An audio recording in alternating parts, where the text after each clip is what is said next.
Icebreaking operations are a very critical function of the U.S. Coast Guard, and those operations support a pretty wide variety of Coast Guard missions. Icebreaking opens waterways in the Great Lakes. It enables American commercial activity, and it defends U.S. sovereignty in the Arctic while supporting scientific research. Unfortunately, our demand for icebreaking vessels far exceeds the available supply. Icebreakers are expensive, and constructing them takes experience and certain technical capabilities that many shipyards just don't have. Because our laws currently prohibit the procurement of any Coast Guard ships or other components from friendly allied countries, the United States has had difficulty obtaining capable icebreakers in a timely fashion. For example, we have only 3 polar icebreakers, one of which is now decommissioned and being used for spare parts, and another of which was knocked out when it caught fire at sea last summer.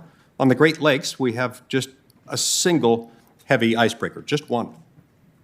Last year's NDAA began the process of authorizing funds for one new Great Lakes icebreaker.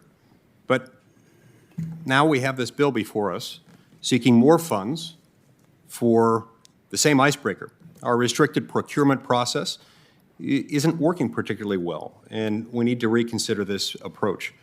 We need to actually get icebreakers into the water soon. Well, we can't wait around as costs mount, but ship deadlines continue to be pushed back.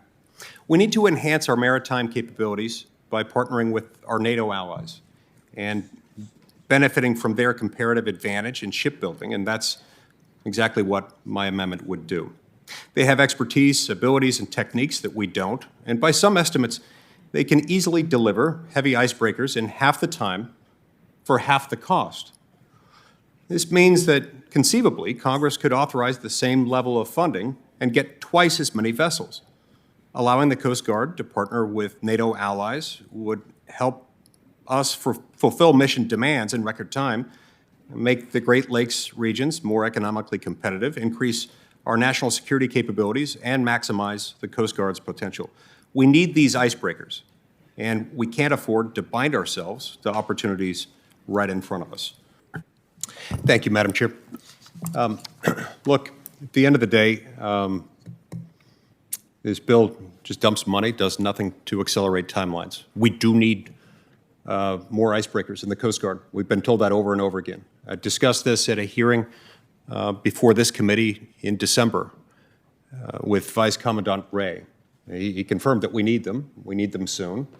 I asked them whether there would be any national security problems associated with going to one of our NATO allies on this in order to accelerate it. He didn't indicate that there were any, and I know of none. There's no reason I can think of why we couldn't go to an ally in order to accelerate this.